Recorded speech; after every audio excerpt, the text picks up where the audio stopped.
Graça e paz aos salvos, misericórdia para os perdidos. Texto de nossa apreciação hoje é 2 Coríntios, capítulo 4, versículo 16. Por causa disso, nós não desfalecemos, mas ainda que o nosso homem exterior pereça ou se corrompa, contudo o homem interior é renovado dia a dia. Que Deus nos abençoe através da sua palavra e nos traga entendimento nesse momento. Eu queria fazer uma citação a fim de podermos usar isso para comparação. Existe no mundo um mercado muito inflamado, um mercado muito rico, que explora muito produtos de beleza. E hoje no mundo esta indústria ela é riquíssima, há muita procura por muitos produtos que prometem fazer milagres. E, na verdade, sempre em toda a história da humanidade, o homem sempre buscou uma fórmula, o homem sempre correu atrás de algo que pudesse, de alguma forma, retardar o envelhecimento, ou algo que pudesse corrigir aquilo que no seu corpo físico ele não está satisfeito. Haja vista a atitude de muitas pessoas que não apenas usam produtos de beleza, produtos reparadores, mas também que se submete a procedimentos cirúrgicos, cirurgias plásticas, implantes, enfim. Existe uma busca muito grande, tanto pela beleza física, como também pelo retardamento da velhice. E isso não é uma coisa de agora, sempre existiu. E, como eu disse, o mercado hoje oferece produtos que prometem fazer milagres nas pessoas que usam, né? Produtos milagrosos que poderiam resolver quase tudo. Porém, eu lamento em dizer que não é bem assim, né? Esses produtos milagrosos, eles não são bem assim, eles não têm esse poder, essa capacidade. Porque o homem, ele não gosta da ideia da velhice. O homem não aceita que ele vai envelhecer, ou pelo menos a maioria. Geralmente as pessoas não gostam de lidar com isso, saber que estão envelhecendo, que estão ficando fracos. E é exatamente isso que a Bíblia diz. Porém, nós sentimos aqui uma tonalidade de esperança, porque a Bíblia diz que o nosso exterior perece ou se corrompa, se deteriora, e nós não temos como evitar isso. Então aceita que dói menos, é fato. Vamos envelhecer, vamos adoecer talvez e vamos morrer. Todos nós passaremos isso, porque o nosso homem exterior ele vai se corromper. Mas a tonalidade de esperança que nós encontramos aqui é que Paulo diz assim, ainda, ou seja, mesmo que o nosso homem exterior se corrompa, calmem. Isso não quer dizer que acabou, isso não quer dizer que devemos ficar desesperados. Ele está dizendo, ainda que o nosso homem exterior se corrompa, nós precisamos nos alegrar em saber que há algo bom que Deus está fazendo. E esse algo bom que Deus está fazendo aqui é renovando o nosso interior. Embora não há muitas coisas que podemos fazer para retardar o nosso envelhecimento, há sim muitas coisas que podemos fazer pela renovação do nosso homem interior. A palavra regenerar, ela traz uma carga de esperança muito grande. E, irmãos, amigos, como é bom saber que algo pode se regenerar. É óbvio que as coisas ruins também podem se regenerar. Eu não estou falando das coisas ruins porque nós não queremos que as coisas ruins se regenerem, mas as coisas boas nós queremos que sejam regeneradas nas nossas vidas. E eu queria trabalhar com todos neste momento esta ideia, esta convicção, este fato que, ainda que o nosso homem exterior esteja envelhecendo, se corrompendo, o nosso homem espiritual, o nosso ser interior, ele melhora a cada dia. Ou seja, ele está sendo trabalhado por Deus. Deus habita o nosso interior.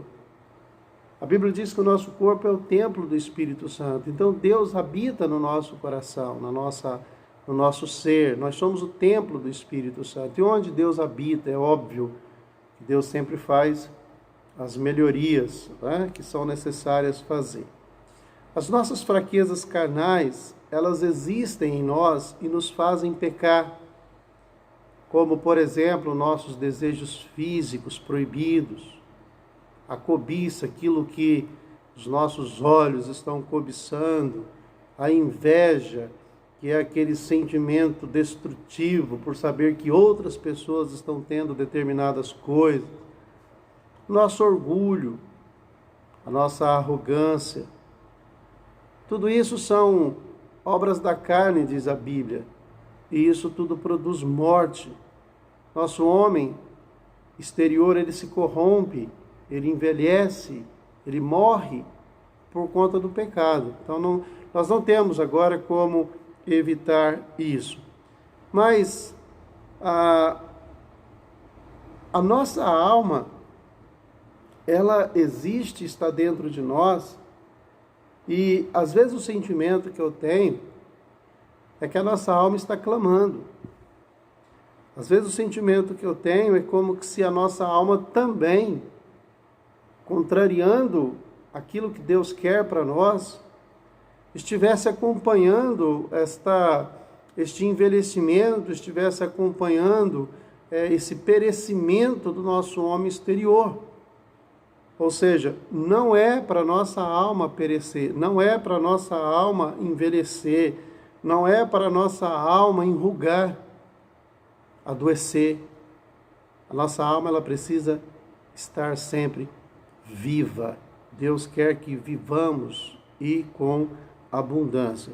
E certamente a afirmação de Paulo, ele não quer dizer que podemos viver aí de qualquer jeito, e mesmo assim o nosso homem interior vai se renovar a cada dia.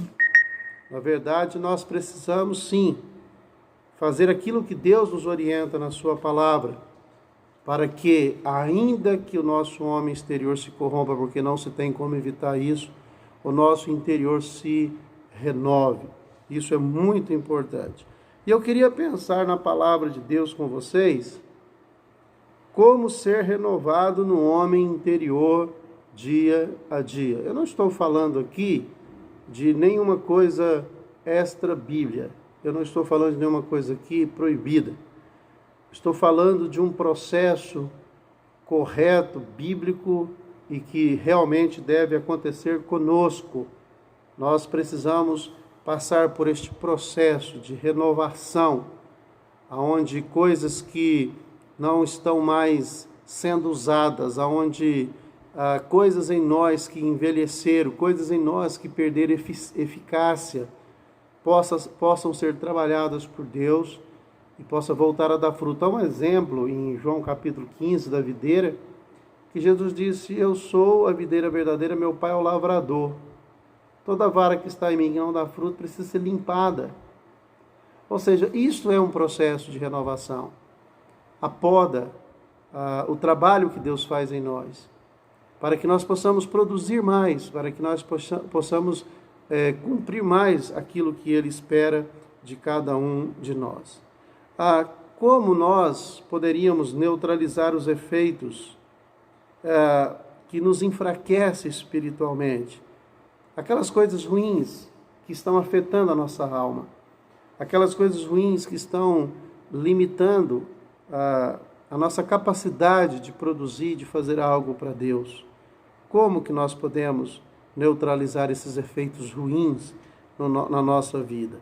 Então, eu queria pensar com vocês neste momento sobre isso. Como desbloquear, como talvez resetar e nós passarmos ou voltarmos a realmente produzir bastante para Deus.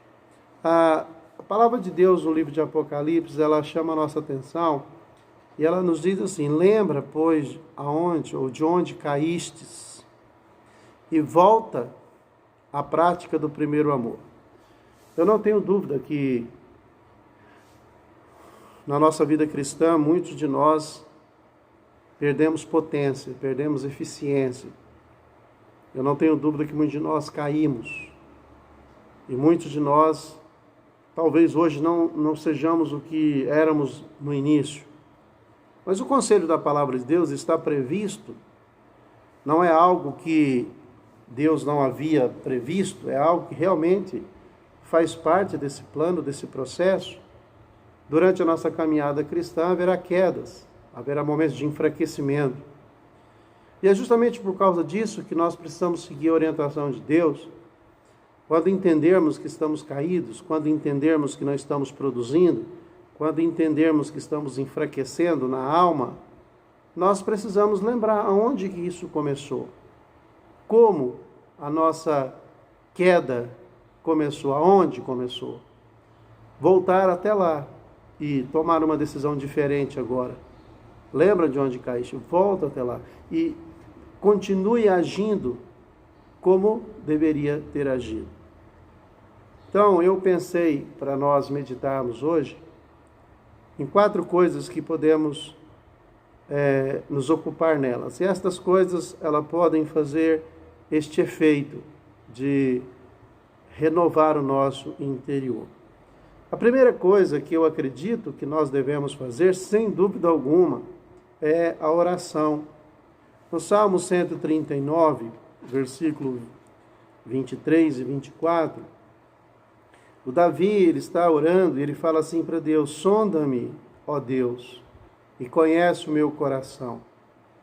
Prova-me e conhece os meus pensamentos. E vê se há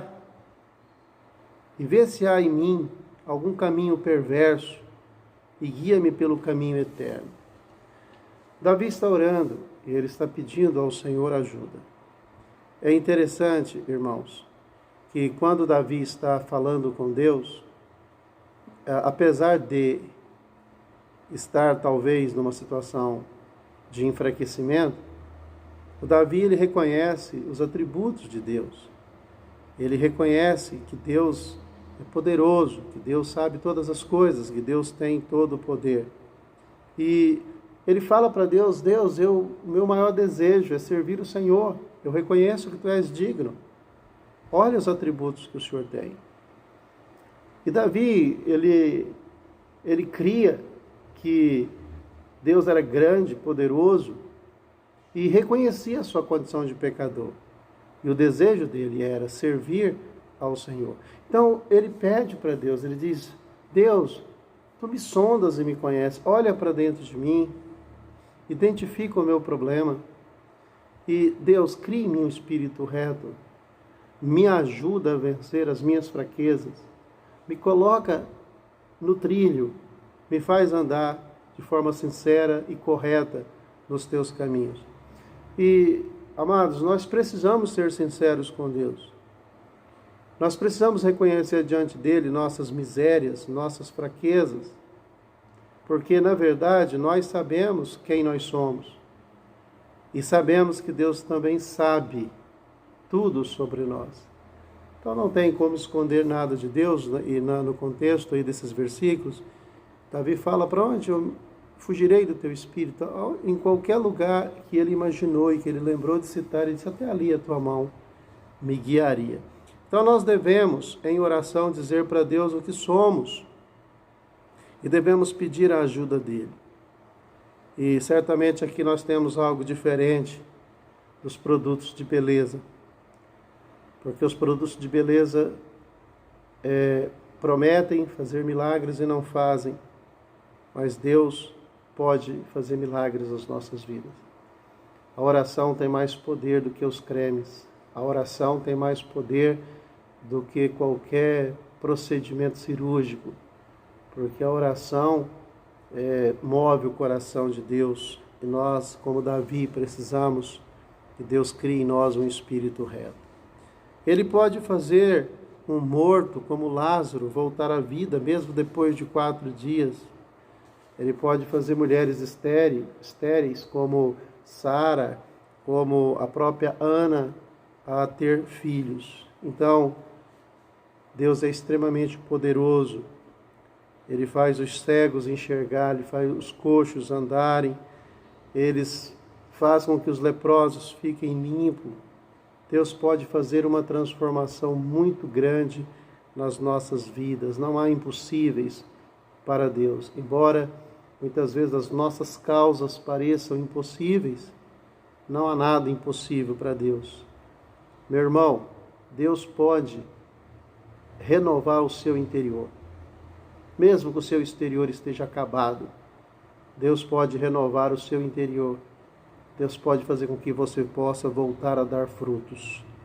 E você deve dizer aí em seu coração para Deus, diga: Deus, eu sei que o Senhor pode todas as coisas. Promova no meu homem interior uma renovação diária. Oh, irmãos, como seria maravilhoso, né?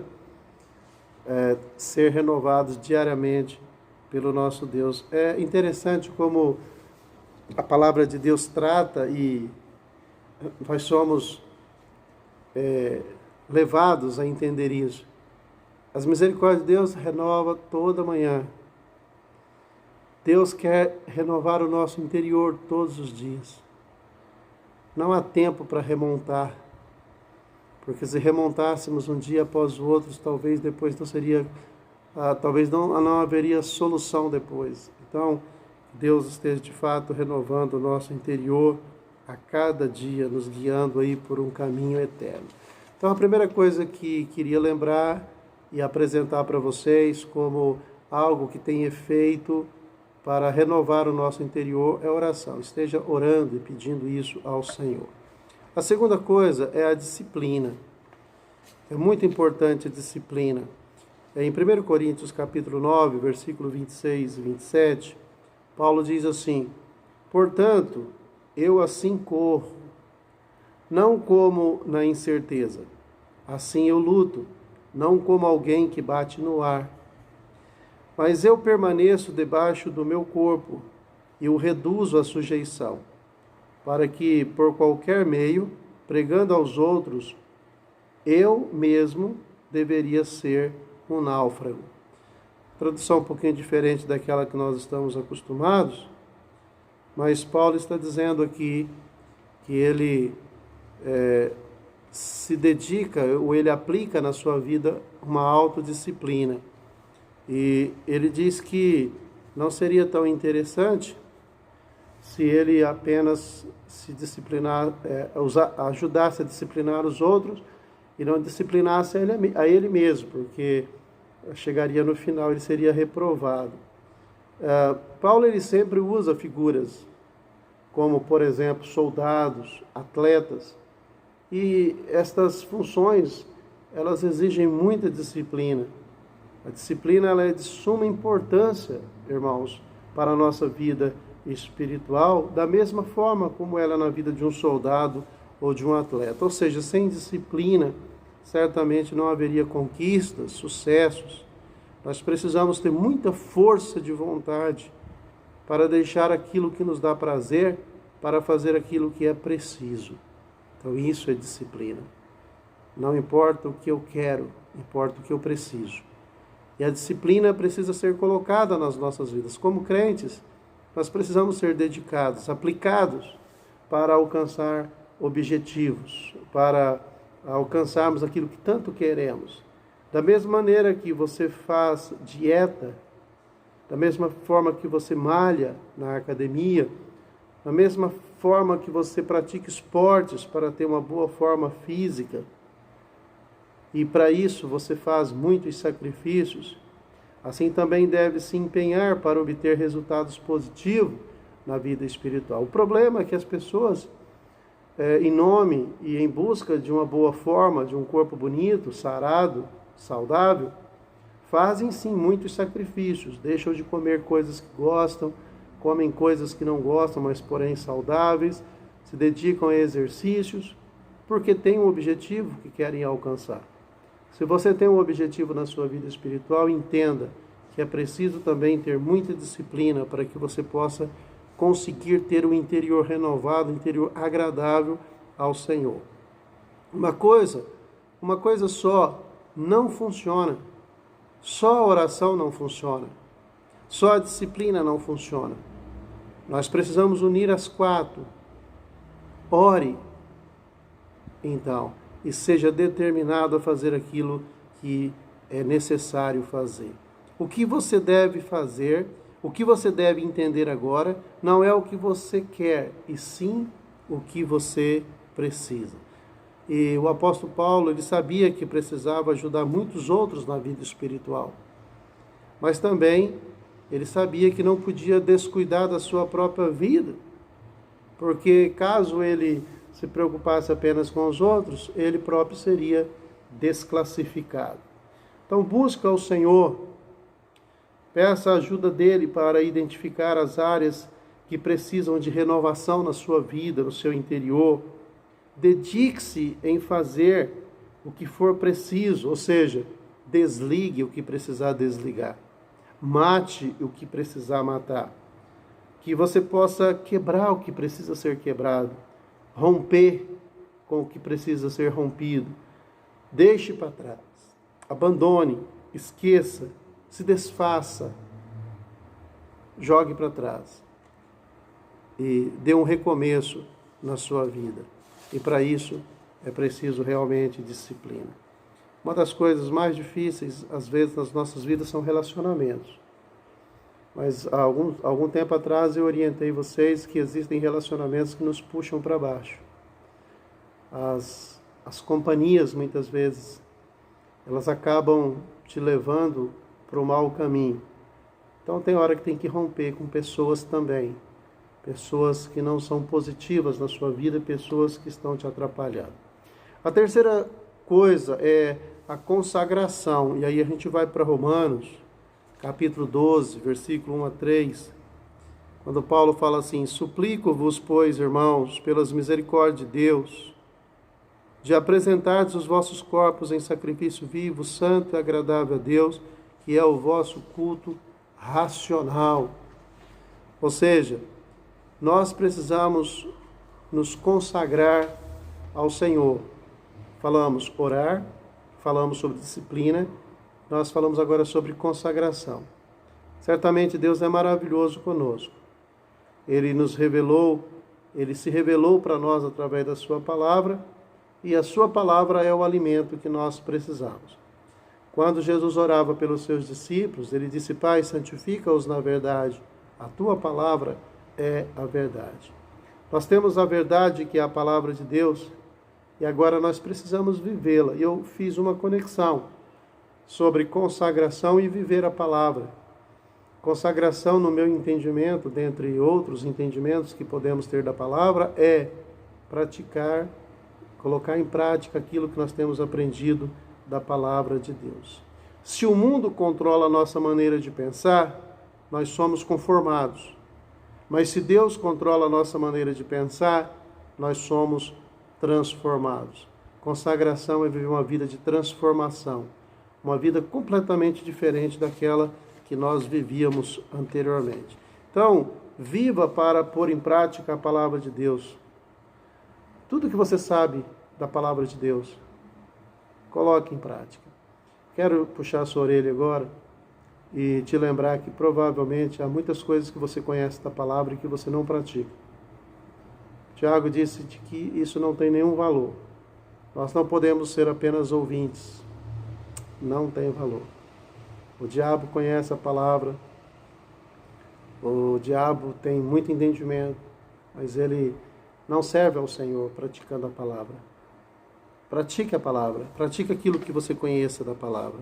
Tenha uma mente transformada pela palavra e não uma mente conformada pelo mundo e os seus padrões. Ore, submeta ao que é preciso, pratique a palavra de Deus. Viva para Deus. Ande mais com Deus como Enoque. Se ofereça a Deus como sacrifício vivo, santo e agradável a Deus. Então você poderá experimentar, como disse Paulo aqui em Romanos, você poderá experimentar a vontade de Deus para a sua vida. E a vontade de Deus ela é boa, perfeita e agradável. Consagração é você oferecer você mesmo para Deus.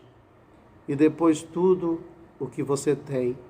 Então, ofereça-se hoje para o Senhor. Você está aqui olhando um processo, ore. Peça para Deus identificar os pontos problemáticos no seu interior, os pontos que estão te travando. Peça para Deus te desbloquear, para que você possa, através da aplicação da palavra de Deus, de uma vida de disciplina, você possa voltar a produzir como uma videira que foi podada, que uma videira que foi trabalhada, e desta forma possa produzir muitos frutos para Deus. Da mesma forma como Abraão ofereceu Isaque, o seu filho, ofereça-se para Deus como um sacrifício vivo. E por último, eu quero falar sobre uma quarta coisa que precisamos nos ter a consciência, que é, nesse processo, o agir de Deus. E aí, eu quero lembrar para vocês aqui, Filipenses, capítulo 2, Filipenses 2, versículo 13. E a Bíblia fala assim: porque Deus é o que opera em vós, tanto o querer como o efetuar, segundo a sua boa vontade. Amém. Graças a Deus. A soberania de Deus, certamente é, para mim, a coisa mais impressionante que eu conheço. Um Deus que tem todo o domínio sobre todas as coisas. E quando eu falo de soberania, eu penso o que é o homem. O homem não é nada. O que o homem pode fazer? Nada. O homem é um pecador. A palavra de Deus, através de Isaías, fala que todos nós somos como imundos, todos nós caímos, nossas culpas, como um vento nos arrebata. Nós precisamos entender que é Deus que está operando em nós com os meios que Ele próprio preparou. Todo esse processo de oração, de disciplina, de consagração, obviamente, são meios que Deus está trabalhando, usando para cumprir aquilo que Ele fala na sua palavra. O Espírito Santo, Ele nos incomoda a orar. Deus, através das circunstâncias, exemplos, Ele nos mostra que precisamos ter disciplina. A sua palavra nos ensina a nos dedicar a Ele, ou seja, Ele, Deus, está dirigindo, Ele está controlando, Ele está mostrando, Ele está abençoando, Ele está julgando, enfim, Deus está agindo em nós. Se não fosse o agir de Deus em nós, nada aconteceria conosco. Toda honra e glória certamente nós devemos dar a Ele. Deus opera em nós o querer, diz Paulo aqui aos Filipenses. Deus opera o querer, ou seja, fala conosco por meio da sua palavra, das circunstâncias, dos irmãos, das orações, nos leva a querer a fazer algo para Ele. Quando sentimos vontade de fazer algo para Deus, esta vontade não vem de nós, é Deus que está operando, é Deus que está efetuando em nós, é Deus que está operando em nós o querer. Então Deus está nos despertando. E esta palavra, ela tem um propósito. A Bíblia diz que a palavra de Deus ela não volta vazia. Ela sempre produz aquele desejo do coração de Deus. Então, se você está ouvindo esta palavra, creia que Deus está te incomodando. É porque Deus está operando em você o querer, te despertando para querer ter uma vida melhor, para servi-lo melhor. E Deus opera em nós o querer e Ele opera em nós o efetuar. Ele nos faz querer e nos leva a fazer. Ele tem seus meios para nos levar a fazer. E isso é soberania. Lá em Efésios capítulo 3, o versículo 20, Paulo fala: ora, aquele que é poderoso para fazer infinitamente mais do que tudo quanto pedimos ou pensamos, conforme o seu poder que opera em nós. Então, graças a Deus, né? A esse seja a glória na igreja, por Jesus Cristo em todas as gerações, para todos sempre. Amém. Deus abençoe nossas vidas através da sua palavra e que você possa realmente aí colocar a sua confiança no Senhor, que, como diz o salmista, né? Olhei para os montes, de onde me virá o socorro? O meu socorro vem do Senhor que fez o céu e a terra. Coloque a sua confiança no Senhor. Tenha convicção que Ele é Deus e que Ele pode fazer milagres na sua vida. Deus pode transformar a sua vida. Deus pode renovar completamente a sua vida, né? Que cada um de nós possamos querer esse agir de Deus nas nossas vidas, dia a dia, que nós possamos querer Deus renovando o nosso interior, ainda que o nosso homem exterior se corrompa. Por isso que é tão normal nós podermos ver nas igrejas irmãos velhos, cansados, mas que muitas vezes estão mais dispostos do que os novos, porque ainda que o homem exterior está se corrompendo, o homem interior ele deve se renovar dia a dia. Nosso pique, nossa disposição para servir o Senhor deve ser cada vez maior nas nossas vidas, né? Nós não sentimos o desejo de aposentarmos nesse sentido. Então, mais uma vez eu quero lembrá-lo aqui da palavra. Você deve lembrar de onde você caiu, volta a praticar as primeiras coisas, ou a prática do primeiro amor. E que o nosso Deus, que é misericordioso, Ele possa renovar você nesse momento, que Ele possa restaurar a sua vida, que Ele possa te usar novamente para a honra e a glória do seu nome. Eu sei que muitos estão enferrujados, parados, muitos estão desligados, mas eu gostaria muito que você se colocasse à disposição do Senhor neste momento, que você pudesse orar e dizer: Deus, me desbloqueia, ainda que o meu homem exterior está se corrompendo, envelhecendo, enfraquecendo. Deus, renova o meu interior, me usa na tua obra. Irmãos, eu tenho 35 anos de vida cristã e eu posso lembrar com tanta saudade de como foi o início da minha vida cristã, que disposição que eu tinha, quanto empenho. Mas graças a Deus que Deus tem tido misericórdia de nós. Eu queria que você pensasse neste momento: como está a sua vida? Como está a sua vida de serviço ao Senhor? Talvez você está tão desligado, talvez você esteja até bloqueado, não tem mais conexão com o céu, não tem mais intimidade com o Pai. Neste momento você possa clamar ao Senhor e que Ele possa perdoar os teus pecados e que Ele possa renovar o seu homem interior dia a dia, que você volte a dar frutos, frutos dignos de arrependimento e fé, frutos que honrem e glorifiquem o nome do nosso Deus. E você que não tem Jesus ainda, lembre-se disso. Deus te ama. Deus tem trazido para você todo esclarecimento na sua palavra. Busque a palavra de Deus, aceite Jesus como seu Salvador, entregue a sua vida ao Senhor, seja um servo do Senhor e a sua vida será também totalmente transformada. Você será de novo gerado, não de semente corruptível, mas da incorruptível palavra de Deus. Que Deus abençoe a sua vida, no nome de Jesus. Amém.